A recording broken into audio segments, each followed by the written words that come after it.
It really is amazing how much of our political attention now is taken up not by policy, but by personality. And we even confuse policy and personality by calling people names like racist and sexist as if that was going to have an effect on us if their policies are not racist or not sexist. It's only the policies, after all, that really have an effect.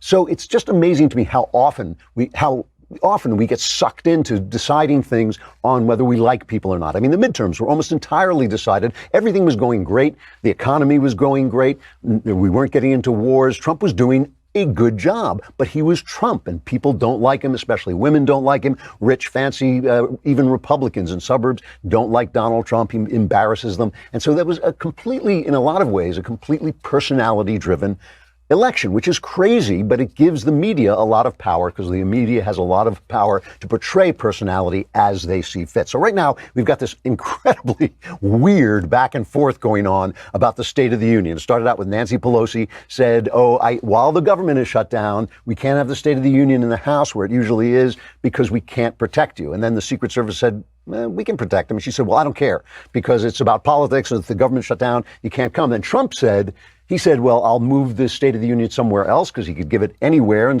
there were people all over the country inviting him to give it, in their state senates and things like that. Yesterday, he said in what I assume for Trump was a final decision, he said that he was not going to make the State of the Union until the government opened. And here's a comment he made right before he made that decision. I will say that the American people want to hear the truth. They have to hear the truth. And the truth is all about, and said, I think, and I hope well, we were planning on doing a really very important speech in front of the House and the Senate, the Supreme Court, and everybody else that's there. It's called the State of the Union. It's in the Constitution. We're supposed to be doing it. And now Nancy Pelosi, or Nancy as I call her, she doesn't want to hear the truth, and she doesn't want to hear, more importantly, the American people hear the truth. So we just found out that she's canceled it, and I think that's a great blotch on the incredible country that we all love. It's a great, great, horrible mark. I don't believe it's ever happened before, and it's always good to be part of history, but this is a very negative part of history. This is where people are afraid to open up and say what's going on. So some of the press is playing this as if Trump caved in to Nancy Pelosi and how strong she is against House. Because it's all about personality. It's like, who's going to win here? And that I really do feel at this point that Nancy Pelosi is in a bind because, first of all, she's trying to keep the left wing of her party, which is in ascendancy, in line, but at the same time, there are a lot of people on the right wing or the moderate wing, if there is such a thing in the Democrat Party, who are saying, Trump has made a good offer here. He's made a good offer. He'll give the DACA, the Dreamers, 3 years grace. He'll give other people, some grace who are here illegally, but he wants his wall money. And Nancy Pelosi is saying, I'll give him $1. That's what I'll give him. I'll give him $1, $1. And she's beginning to look bad. See, I don't think he's caving in. I don't think Trump really caves in. I don't think that's really in his, repertoire. But I think that what Trump is doing is he's trying to be reasonable. He's coming across as reasonable. He understands that at some point, or he believes at some point, people are going to say, well, he's giving in. He's giving some stuff, and Nancy Pelosi is giving nothing. At some point, people just want the government to work, and the fact that these people it's like Nancy and Donald are fighting. The fact that they're having a personality clash is not all that interesting to people who want the government to work, who want to get their checks, who want the government services that they use, and all these things. There's some people, the intellectuals. I heard Jonah Goldberg say this on TV last night. And I'm a big fan of Jonah's, but like he said he doesn't care whether the State of the Union takes place. Why intellectuals hate the State of the Union is because it seems monarchical. It doesn't seem like good Republican government with a small R. That it's the president is just supposed to be another guy. He's like another citizen. He's not the lead of the government. The lead of the government is supposed to be the legislature, and it just seems like he's a king going out and addressing the people. And so people don't like the State of the Union. And by the way, I'm sympathetic to that argument. As Jonah pointed out, it was Woodrow Wilson, the worst president in American history, besides Jimmy Carter maybe, who actually started the tradition of addressing the public personally instead of just handing in a written State of the Union. But that is a little too intellectual for me, because to me, it not only matters what happens, it matters how things happen. If President Ted Cruz said the State of the Union is too monarchical, I'm a Republic guy, and so I'm going to cancel my State of the Union and just hand in a piece of paper, that would be fine with me. That it should end because we're no longer practicing politics, which is negotiation and compromise. That's what democratic politics is, right? It's negotiation and compromise. Everybody loses a little, everybody wins a little. When we're not doing that, it all just becomes a personality contest. And that we should lose the State of the Union over that seems to me absurd. So they're voting. They're going to vote in the Senate on two different proposals that might open the government. One, which is Trump's proposal, would approve the $5.7 billion to build the wall along the border with Mexico. And there would be temporary protections for some immigrants, limits on asylum and other immigration changes. The second proposal, which is the Democrat proposal, would open the government. That's what they're trying to say. This is all about opening the government. We can't negotiate. They keep using the phrase hostages. They're taking hostages. We can't negotiate while the government is closed, which is nonsense. But you know what? Actually, I shouldn't say that. It's not nonsense. Nobody likes to negotiate with a gun to his head. Nobody wants to negotiate under pressure. Trump, also has a point of view in that they should compromise a little bit on the wall. They just seem ridiculous. And it's like I said, it's all about personality. And that, by the way, is making our politics, the politics on the left, is growing increasingly strange. You can say anything you want about Trump. I've said a lot about his personality. I've said a lot about the ways it might be bad for us, for conservatives. It might be bad for America.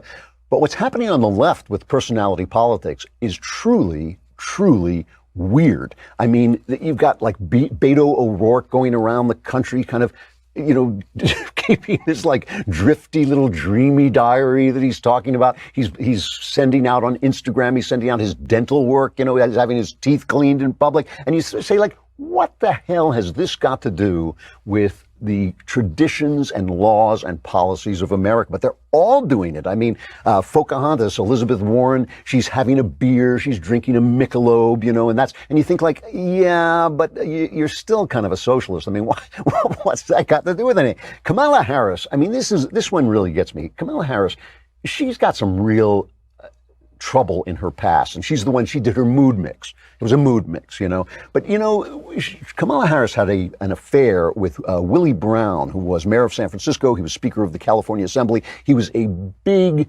Democrat fixer. That's what he was. He was a big Democrat fixer. He was 60 and married. She was 30, and they had an affair. And, that's none of my business. It's none of our business. But he started to give her jobs.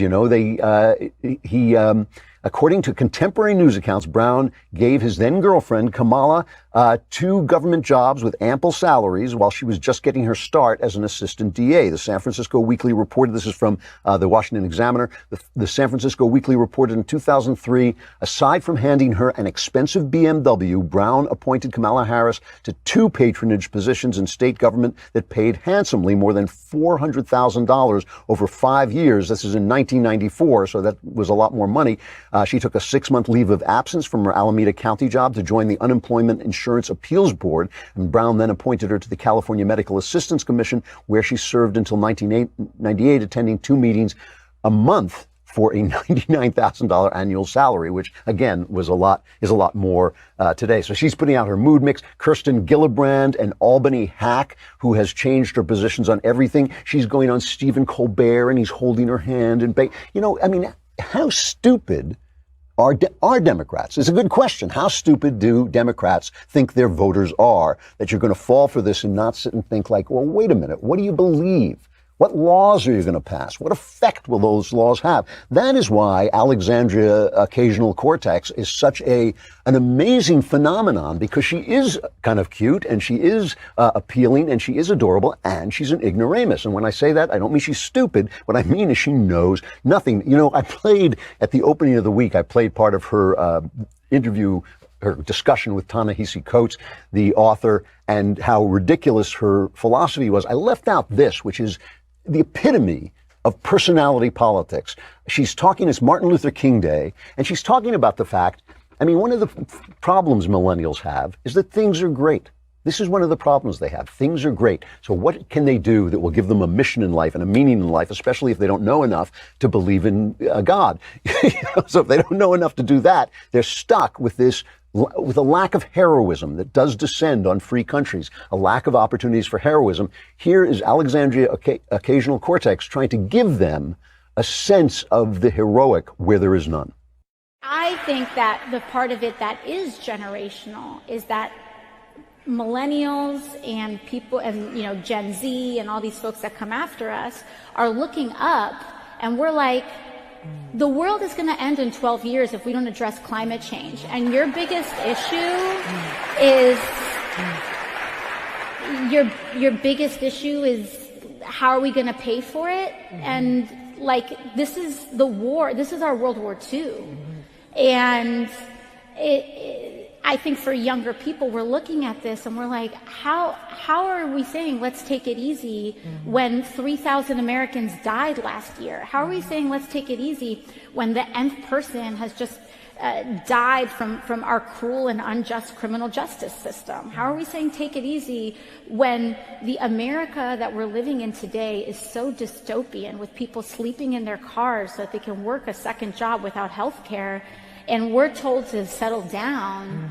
It's a fundamental separation between, that fierce urgency of now, the why we can't wait that King spoke of. She really isn't. There's a lot of room for furniture in that head, I got to tell you. The world's going to end in 12 years and America is a dystopia. You wonder if she's ever been anywhere.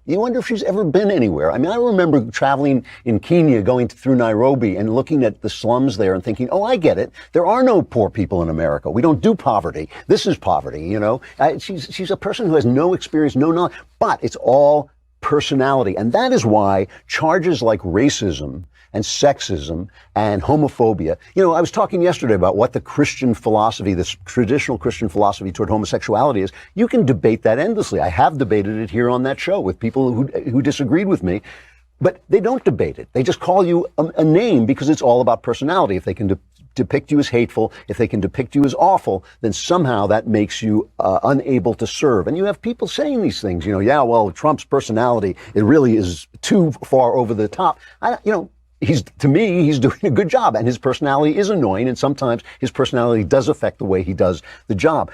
But the point is, even the charge of racism is just a charge about personality. The question is, what are your policies? What are you doing? I don't know what's in Donald Trump's heart. I don't know about what's in anybody's heart. I just know that Donald Trump has virtually eliminated black unemployment. I know he talks rough. I know he says things. Listen, you've heard me complain about it. I know he says and sometimes does things that I can't condone, but he's doing a good job. The country is actually in pretty good shape. And if we could shut down the rest of the government, things would be great.